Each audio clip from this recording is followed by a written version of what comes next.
Simple versus Purple Prose. Which side are you on?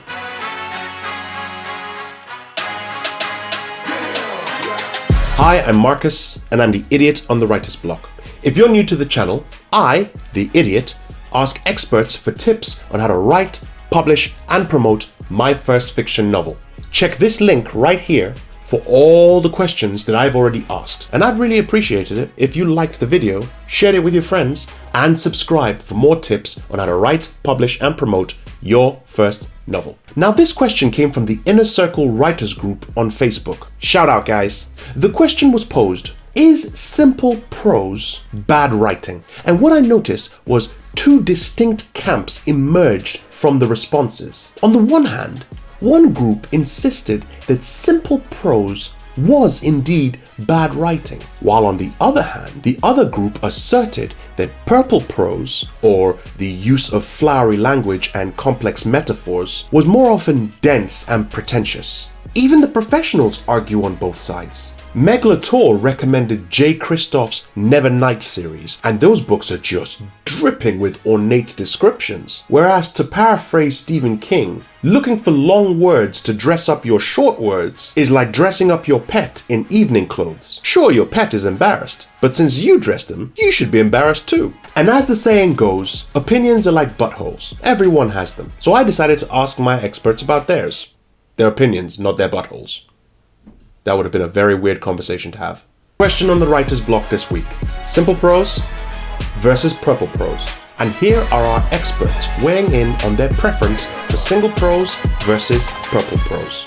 So first of all, don't worry, the national average reading age is shockingly low. I think it's like 9 years old in the UK, and therefore most national newspapers aim their language at 9-year-olds as well. I think The Guardian in the UK is possibly 12, but most of the daily newspapers are around 9 years old. So ultimately it actually doesn't matter. The best storytellers are the ones who can convey their story clearly and concisely. Now, that doesn't necessarily mean you can't ever use flowery language, but what it does mean is that even if you are using, luxurious description, you still got to convey your idea correctly, and clearly.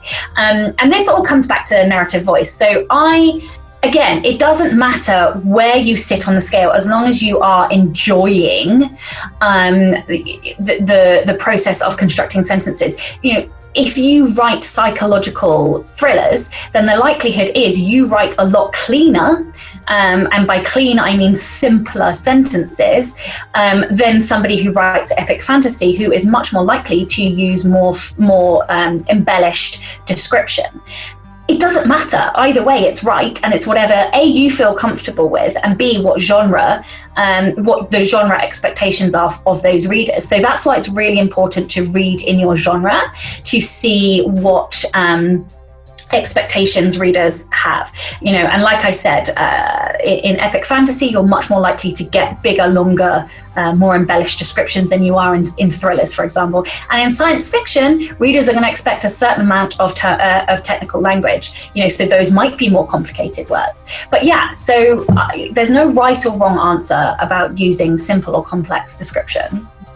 Oh, I'm totally for purple prose. I'm a known adverb abuser. I love my adverbs.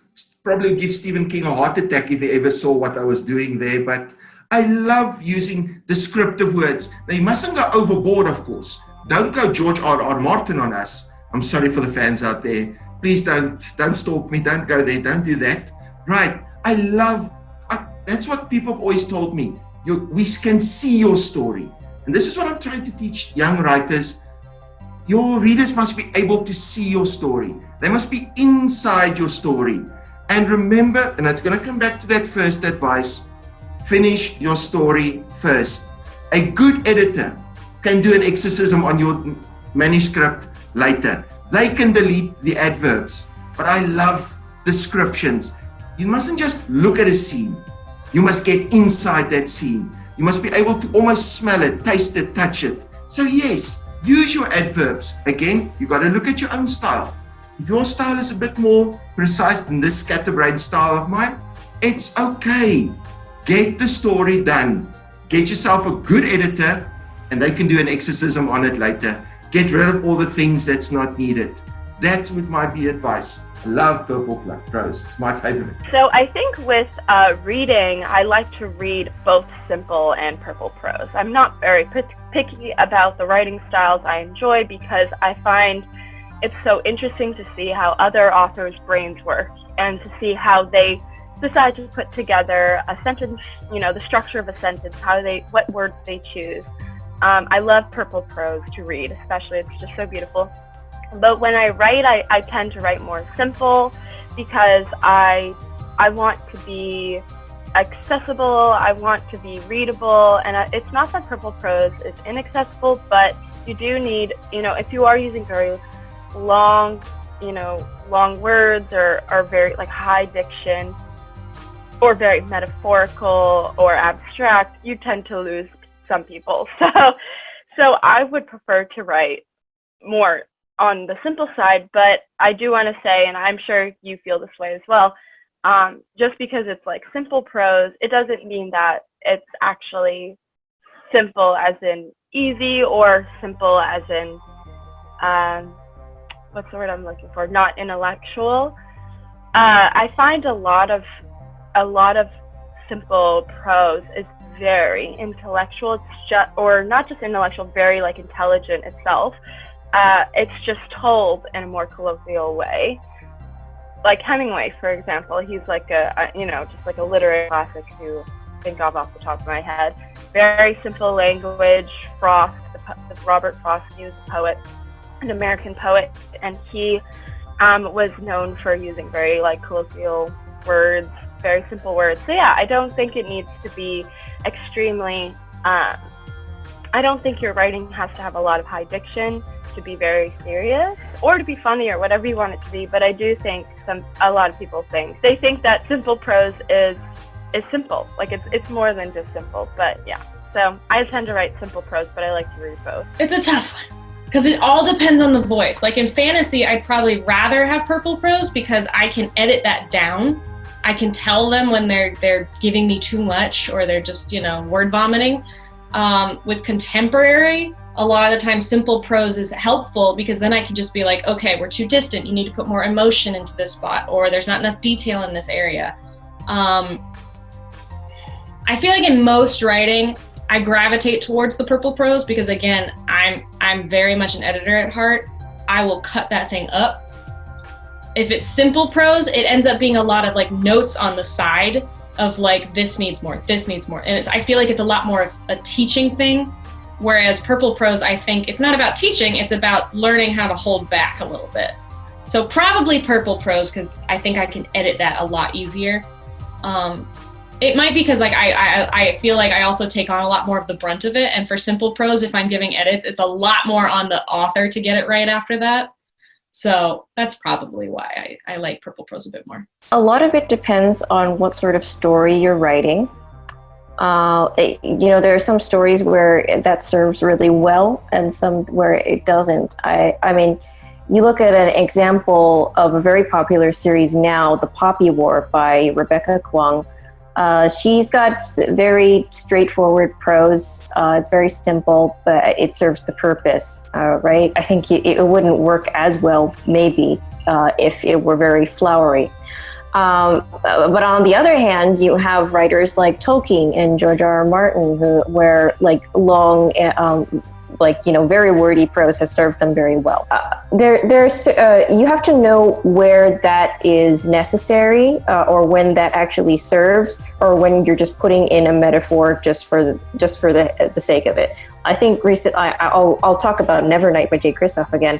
That's I think something that irritated a lot of people about the book and me was how many times it would put all these very ridiculous metaphors in, like. It's like she kicked him up in the balls hard enough to cripple his unborn children, which it was okay. That's very edgelord, but then it was just all in the book all the time and so intense that then you're kind of at really intense moments. Then where can you go with that? So I think that is one. I think one respect in which people can go wrong with flowery prose. And another respect is when your metaphors are so like flowery that people don't even know what you're talking about. Like someone, I think another example from that book is like, oh, he was beautiful, like a fresh suicide. And I'm like, I don't know what that means. Right. And so, yeah, that was a real thing, a line in the book. I think another one I read years back was Caraval, which like this thing was white, like tears that the moon would have cried, and I'm like, that's bizarre. So I think it's a matter of you really need to have write in a way that your reader immediately understands what you're talking about. Your metaphors can't be so absurd that people are doing double takes to understand what your writing is. And I say this as an advocate of both styles of writing. Do you want them to kind of be caught up in the sort of sensations and smells of your world, or do you want to tell them a very straightforward, harsh narrative? I'm usually very much simple. I'm very much a working class simple man. I aim my books at normal average people. I want everything to be simple day to day. I don't really go for fancy flowery stuff. It's not really my scene. My characters don't speak like that. The books and the plot lines are not about like that at all. No, as simple and as modern as possible. I am a simple prose. Not offense at all for this one. Unfortunately, I'm a simple prose. I am a reader, and I do read a lot of fantasy. So I find myself oftentimes skipping through a description because it's too fluffy. And I'm like, I already know that part. I just need to, you're ruining the speed of what I'm reading at this point. It's going to take me a day and a half to read this book, and now I have an extra 2 hours because I'm reading fluffy clouds of purple prose. And I'm like, no, especially when it comes to science, there's already so much that you have to explain that people are like, I don't understand. What do you mean a molecule? Like, so I even find myself when I'm doing my editing, going in and cutting things out that are just descriptives that it's not necessary to the plot or to get the story across or to do anything other than fill the space. So I'm simple for sure. Simple doesn't mean that you're not suspenseful or that you don't have cliffhangers or you're not leading your character or foreshadowing. It just means that I don't want to take extra 2 paragraphs to explain to you how the grass was green. So I'm definitely 100% on the simple prose side. In the battle of simple versus purple prose, I hate to admit it, but I'm a little bit of both. On the initial first draft, it is always simple prose. I am just trying to get from point A to point B. Point A being the start of the story, point B being the end of the story. When I go back on the first reread, go back and basically gut the first draft, that's when I add in the very flowery, very imagery-filled prose. But even then, it's usually only to either describe a person's feelings and give you some way to connect to that feeling, or describe surroundings, and again, trying to bring you into those surroundings. So, I would say simple. The first long draft of Foxfire that was entirely too long was filled with purple prose, and we cut and cut and cut until it was down to that bone of simple prose.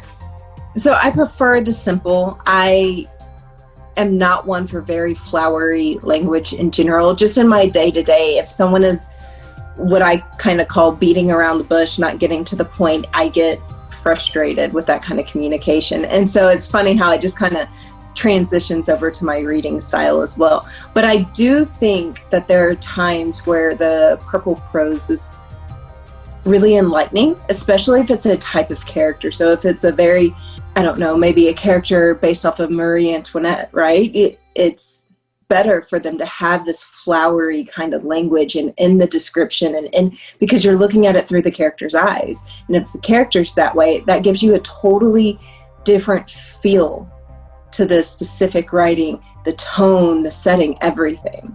You know, I would have to say probably the most engaging example is going to be Suzanne Collins with the Hunger Games. I just think she did a fantastic job. She got right to the point of every single scene, and you were always flipping the page because of it. As a reader, I feel like I kind of like both. Like, I feel like there's a time and place for both of them. For me, it kind of just depends on my mood, like what I'm in the mood for at the time, like how much extra brain power I want to put into reading.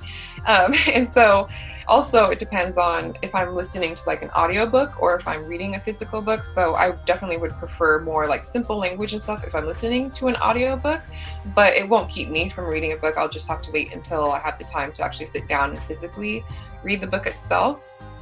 I think for like authors, it's just good to think about your audience and kind of who you want to market your book towards. If you want to put it towards people who want to put that time and work into something more complicated, because I also do like maybe more like complex and flowery language. I just feel like it has to be like the right time and place for it. So I don't want to say that I write purple prose because there's a lot of negatives to that, but I do write descriptive prose. I love writing descriptions. If I get to write a scene and like talk about the setting, that's my bread and butter. I love it. I lean more towards simple prose. I want my books to be easy to read. But I do want them to sound intelligent, and I want the reader to kind of feel smart as they're reading it. So I try to use fancy words where I can. But for the most part, I don't want to overdo it. I just want it to be simple. So maybe a little bit in between, but leaning toward simple. So I used to love purple prose. I thought it made me sound fantastic. I would spend a page writing about the color of a flower.